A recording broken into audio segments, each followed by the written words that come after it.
আসসালামু আলাইকুম। আমরা চলে যাচ্ছি আজকে সেই ভাইরাল গরিবের ৩০০ ফিট নামে পরিচিত জায়গায়।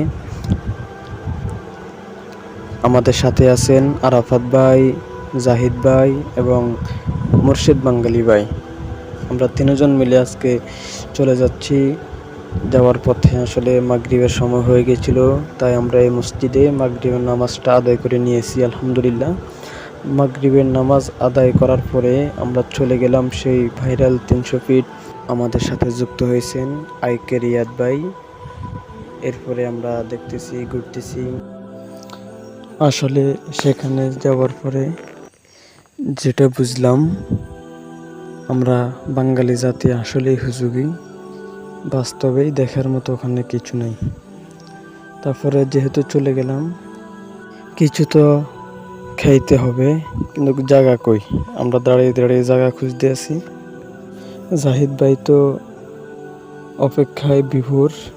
যাক, অবশেষে আমরা জায়গা পেয়ে গেলাম এবং আমাদের ওয়েটার ভাই পরিচিত ছিলেন। এরপরে মুর্শিদ ভাই বসে গেলেন সবার আগে খাওয়ার জন্য। এক ভিডিও ম্যান আমাদেরকে ভিডিও করতে করতে সামনে আসলেন। কেন আসলেন প্রথমে বুঝি নাই, এরপরে বুঝলাম আমাদের ইন্টারভিউ নিতে। আসসালামু আলাইকুম আরাফাত ভাই, কেমন আছেন?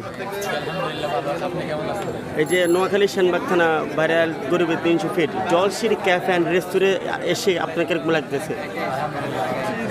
আমরা জিজ্ঞাসা জাহিদ ভাইকে। জাহিদ ভাই কেমন আছেন?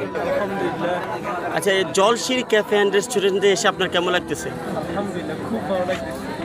আবার জিজ্ঞাসা আমাদের সেই ফেসবুক ভাইরাল মুর্শিদ বাঙ্গালী ভাইকে। ভাই আসসালামু আলাইকুম, ভালো আছেন?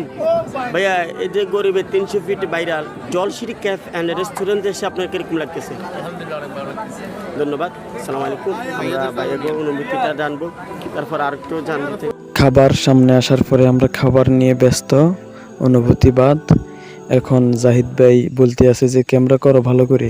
রিয়াদ ভাই একটা হাসি মারলেন। এরপরে আরাফাত ভাই তো খুশি ঠেলে মোবাইল উল্টে ফেললেন।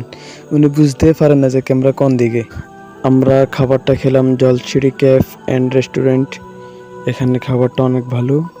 এরপরে দেখেন মুর্শিদ ভাই এবং আরাফাত ভাই কীভাবে মোড নিয়ে খাওয়ার পর একটা মোড়ে বের হয়ে আসলেন। এরপরে আসতেছে জাহিদ ভাই এবং মুর্শিদ ভাই। জাহিদ ভাই তো খুব খুশি। এরপরে আমাদের এই রিয়াদ ভাই আসতে আছেন, উনিও খুব খুশি। ঘোরাঘুরি এবং খাওয়া দাওয়া শেষে আমরা একে অপরকে বিদায় জানালাম। এই দিনটি মনে থাকবে ইনশাআল্লাহ।